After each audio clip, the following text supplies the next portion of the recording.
Welcome back to metalsmithing. I am Miss Simonson, and for today's lesson we are going to learn how to make spirals and some different variations on them. So grab your tools, some wire, and let's get started.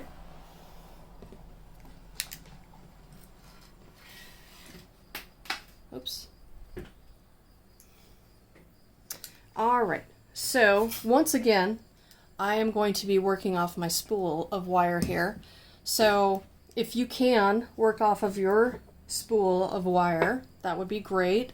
There's a lot less waste that way. So I'm going to start with the flush cut, as always. And I'm going to start with my round nose pliers. Sorry. So to start my spiral, you can see with these samples that not so much that one, that I start at the small end of my round nose pliers. So that's where I'll start, at the tip. And I'm going to make sure I can't feel anything there. It's especially important with spirals. If there's any wire sticking up here and I start moving my wire, you're not going to get a round spiral.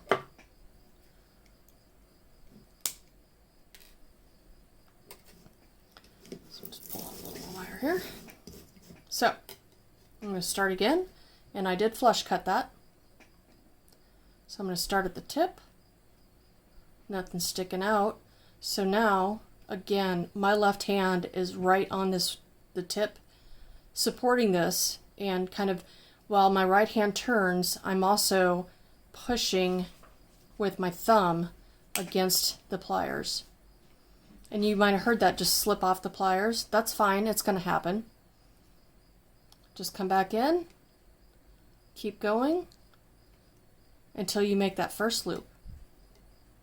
Okay? So, first loop is complete. So I'm going to keep moving, and I'm going to lay this wire here right up against that loop that I just created. So you really need to control the wire for this. So please keep your hand up here and not down here. So, slipping off there, it's going to happen. So I'm pushing and turning at the same time. And I'm going to get to a point here where if I kept on using my round nose pliers, I would push this wire here that I just did, and it would end up going underneath, and I don't want that. So what happens then, so I'll restart this. I'm at the tip. I'm going to back that up just a hair. So a note about which wire you use. So this is 18 gauge brass. When you work at the tip, you have less leverage or power versus if I started back here. But I don't want a big, huge loop or opening in this spiral. So it's a little bit harder for me to make this at the tip than it would be to go back here. So that's something to keep in mind, is it's going to be a little bit harder to control the wire at first. So just remember that, and understand that your first spirals are not going to look great, and that's okay. So I have the wire, I'm holding it in place, I'm guiding it with my left hand, turn and rotate. So there's my first loop, and I'm going to keep going, and again I'm placing this wire right next to the loop that I just made. Get to a point where I can't really go any further with my round nose pliers, so I switch to my chain nose pliers, and I'm just going to hold this by the side, and I'm right by where that opening between the spiral is and the wire here. So to continue, I'm just going to push with my right hand up this wire and support it with my left. So I'm kind of using both to guide, and I'm just making really small movements to create that spiral.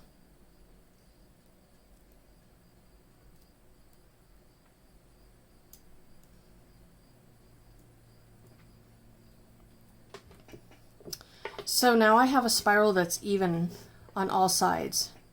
By that I mean, so if I looked at the center and I went to the right, I have 1, 2, 3 wires. Here on the left, I have 1, 2, 3 wires.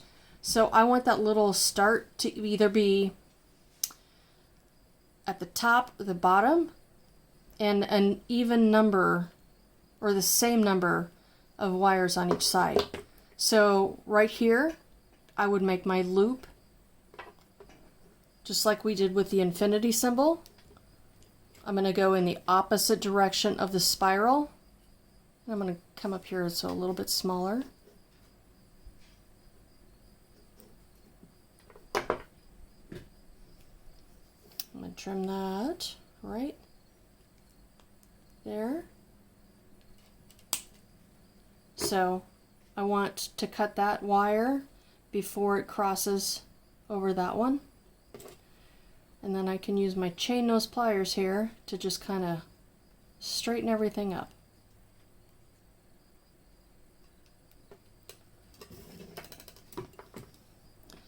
So when I look at this, I see 3 wires on the right side and 3 wires on the left side with a loop at the top. I'll do it again. Go ahead and flush cut that. I'll start with my round nose pliers at the tip. I'm going to rotate that around to make my first loop, and then I'll continue to rotate that. So here's where you might run into issues with the round nose pliers. Like I said before, if I kept going with this, it's very easy to let that slip underneath, and that's not what we want to create a spiral. That wire needs to lay right next to the previous loop, not under it or above it. Okay, so I'm using this hand here as I turn this one to place that wire right up against that previous loop. Okay. I do sometimes get that little gap right there. I'm not too worried about it, or I could come in here and squeeze this a little bit to kind of close that up. Pinch that down and continue. So I'm supporting the wire here. I'm going to rotate this hand and kind of guide with this hand so that this wire that I'm working lays right next to the previous loop.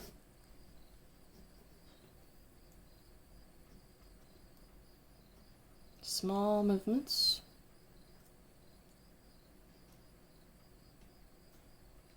So right now I can look at this and be like, I have 1, 2, 3 on this side, and I have 1, 2, 3 on this side.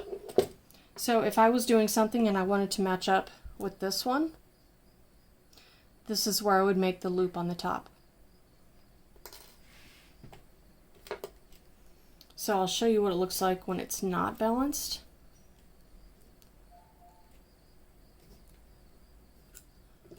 So here, you can see I have, I'm not sure which is the best way to do this for you guys. 1, 2, 3, 4. And on this side I have 1, 2, 3 loops. So if I put the loop right up here, it would look unbalanced on this side. So if I notice that, I can just walk it back.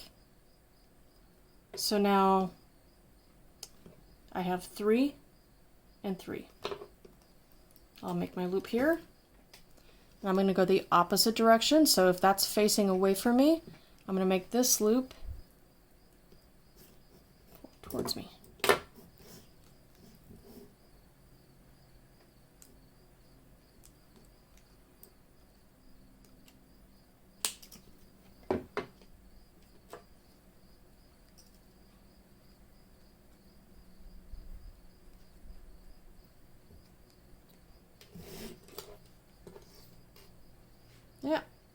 That's pretty sloppy. That's okay. This is practice. So let's move on. I'm going to flush cut this. And this time we are going to add a bead.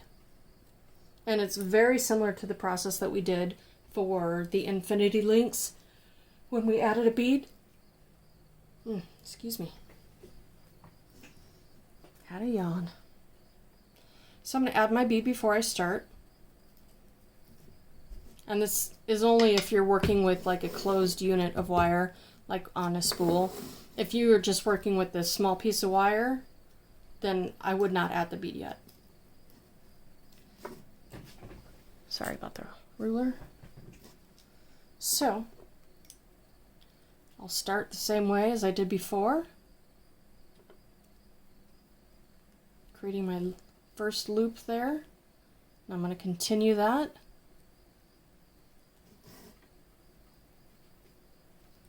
I'm going to switch my pliers.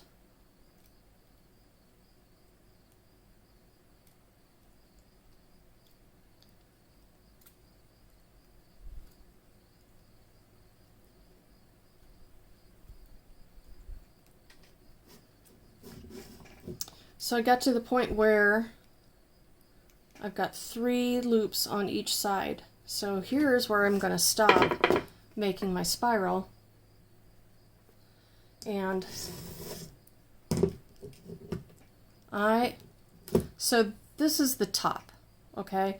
So the first loop of my spiral right here tells me where the top is, and I know that I have 3 over here and 3 over here. So I'm going to make the bend for this wire right here so that it's all even. So you may need to move that back just a little bit. This one will definitely take you some practice.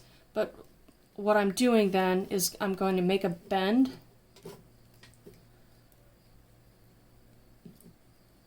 on that spiral so that when I move this bead down, that spiral is sitting right under the bead. If I hadn't made this bend, it would still be round, like so.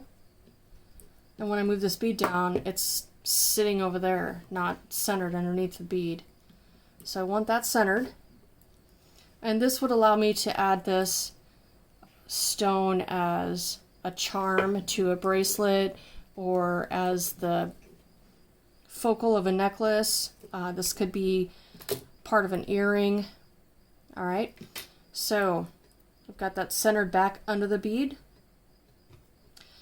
From here, I can use my round nose pliers and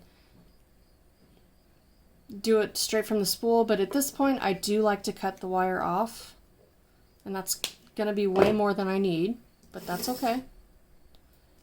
And just like I made a bend in the wire here so that the bead would be centered on top of the spiral, I'm going to make a bend here so that when I make the loop, it will also be centered on top.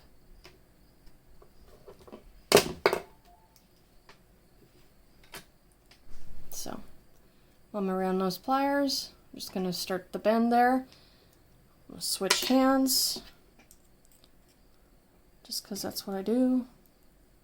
And I do that so that I can use my right hand to pull this here around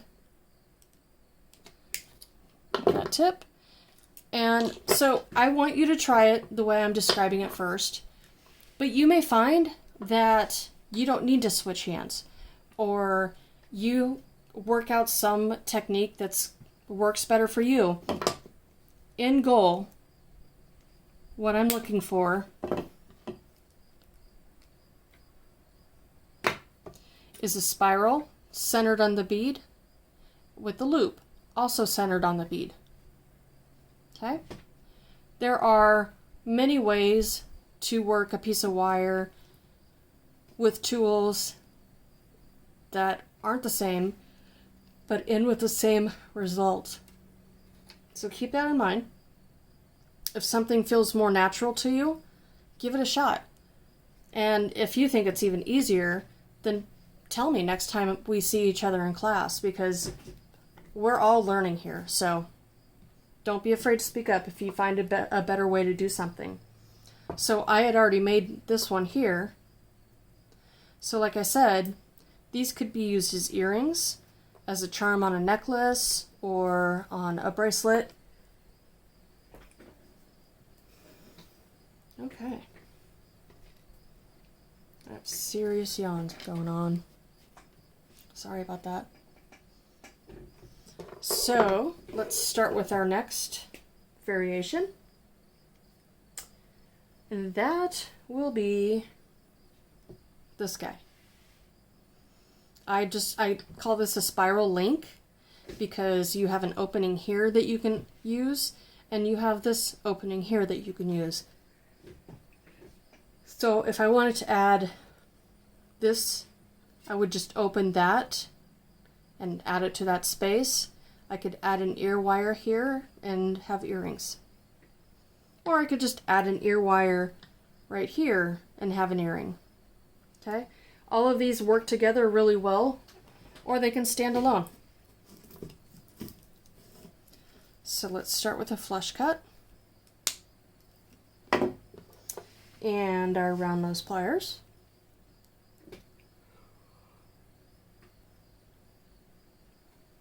Starting at the tip. And we'll work that first loop.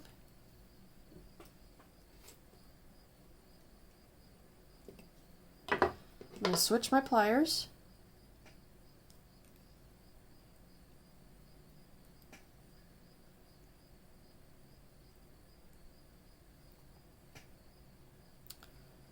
Alright, so I talked about how you want to keep the same number of wires on each side.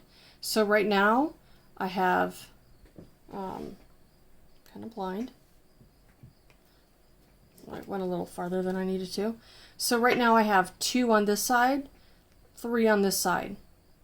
So I need to now make this bend, this opening here, so that that's there and it's centered on the spiral, and I still have 3 wires over here and 3 wires over here, but I still have that loop that's centered.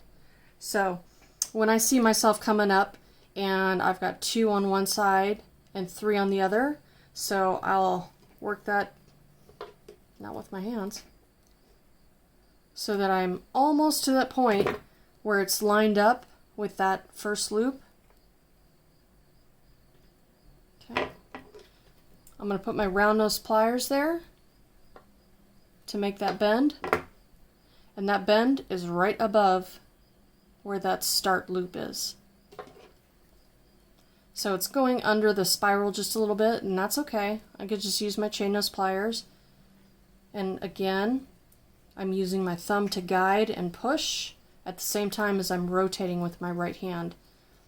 So now I've got that opening, and I've got 1, 2, 3, 4, 3. Shit. Did I do it too soon? Too late.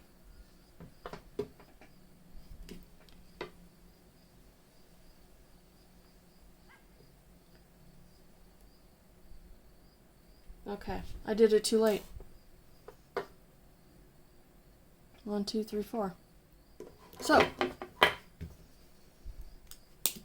cut that off. And I didn't flush cut it. There we go. So let's try that again.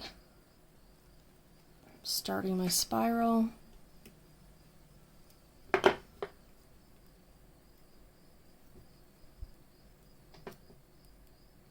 Okay. So right now I have 2 on this side, 2 on this side. So now I have 3 on this side, 2 on this side. Here's where I would want to come in.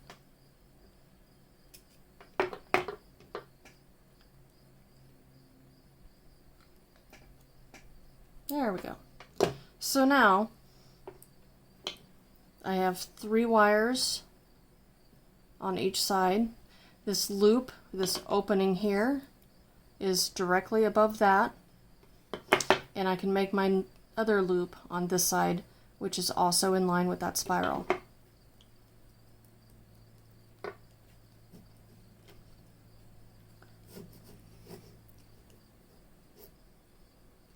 It's getting a little bit hard to work with this brass on the spool. There we go. Kind of left a little too much wire there. If I pinch that down, what's going to happen? Okay, it moved. But sometimes if you leave a little bit too much wire here and you pinch it down, this wire and this wire will squish together, and when that happens it creates a weak point. So it's something to keep in mind.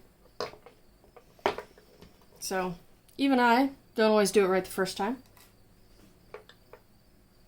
But what we're looking for is evenness. So I've got 3 wires on this side and 3 wires on that side.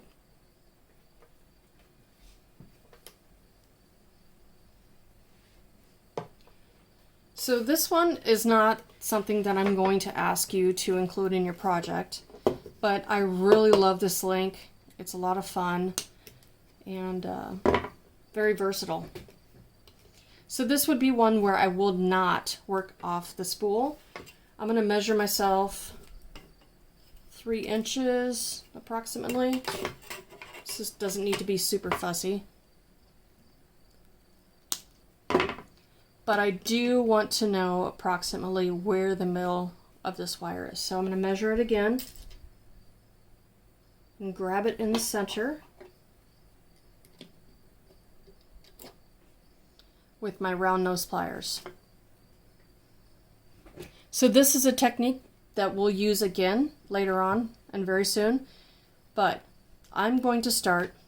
So the wire here is on this plane, so it's parallel with my body. I'm not going to move this hand. All I want to do is use my left hand to push the wire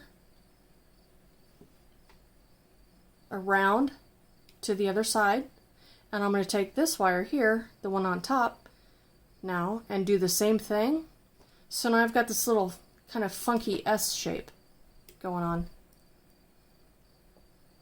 And I'm going to continue that same exact movement. So this wire that's now facing over here, I'm going to push here, and then I'll come over here, pushing here. And at this point, I need to stop using my round nose pliers. So now I'm going to flatten this up because it's a little distorted. And now you have the start. I call this a tornado link. So, I mean, you could look at this. It looks kind of like an S. It looks like a yin-yang. But to finish this, I'm just going to hold it in the center. And I'm going to continue to move the wires around, switching between the two so that I'm keeping it even between how they look.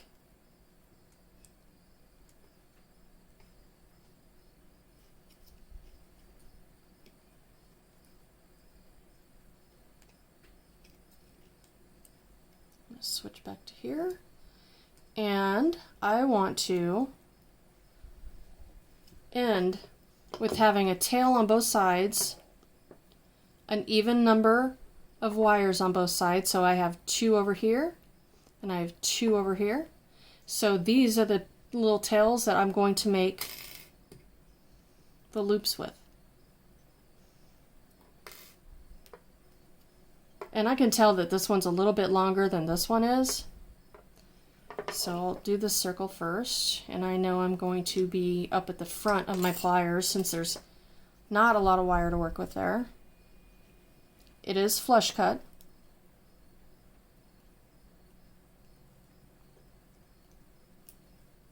So I make my loop so it's right on top of everything else.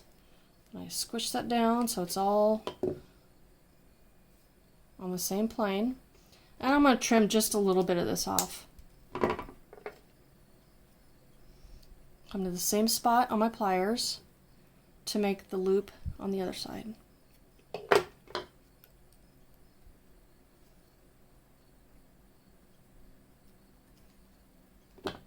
Okay, so this could be used again for this earring. It can be used as a link in a bracelet, although I would caution you, if you're going to use something in a bracelet, it needs to be of a lower gauge of wire so that it's thick enough. Bracelets take the most wear and tear of all jewelry items. Rings too. So these are a really versatile link. I'm not going to require you to include this in your project, but I thought you might like to know how to make it. It's fun. Okay, what else? Okay, so just like with the infinity links, right now this is all on one plane, but if I wanted to attach this to a bracelet or something, I might want to rotate this top so that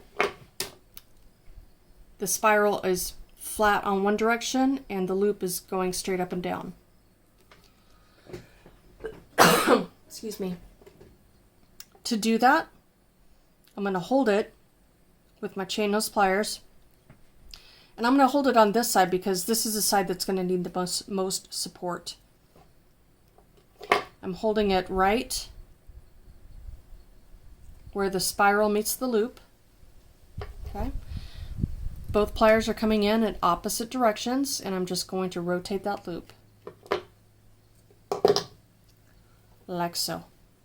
And it's not quite right yet.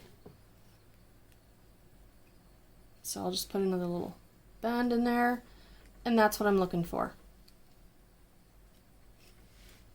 So this could be its own component as like an earring or something like that, or it could be here, right, with an ear wire here. And because I rotated that, now everything is on the same plane as far as this spiral and this spiral. If I hadn't have rotated that, the spiral would have sat like this. I hope that makes sense, because when you open one loop and you add another loop, the direction of those loops needs to be rotated between each other. So if I added this one here to here, it would look like this. And that's not really the way you want earrings to hang, or if this is a bracelet link, you don't want the link to be sticking straight out like that. You kind of want to see it on the same plane. So to do that, you would rotate one of your components. So those two would fit together nicely if you had more of these to continue on, like so. Okay, I hope that makes sense. As we make a bracelet with charms, you'll understand what I mean more. So there we have it. A lot of different spirals, and trust me when I say this is nowhere even near the end of what you can do with spirals. I hope to be able to show you some more in class. In the meantime, I'll show you just a couple pieces that are laying on my desk right now. So this is a pair of copper earrings that I twisted the wire and I soldered it, and then I put a spiral in there. And because it's hanging from this ear wire, which is rotated in direction from this one, it will hang flat so that the spiral is on the same plane as this ring here. These are one of my best sellers. They're a spiral post. So this is like a pretty heavy gauge here, and then I solder the ear post onto the spiral there. And then these are an open spiral, which takes some practice. And then I soldered a sterling ear wire onto that. And here is a necklace. that has a spiral here, and then I used a spiral stamp on the silver disc here, and it's connected by what are called heat rivets. So yeah, nice and movie without being super chunky. So there you have it. Spirals. My favorite shape. See you later.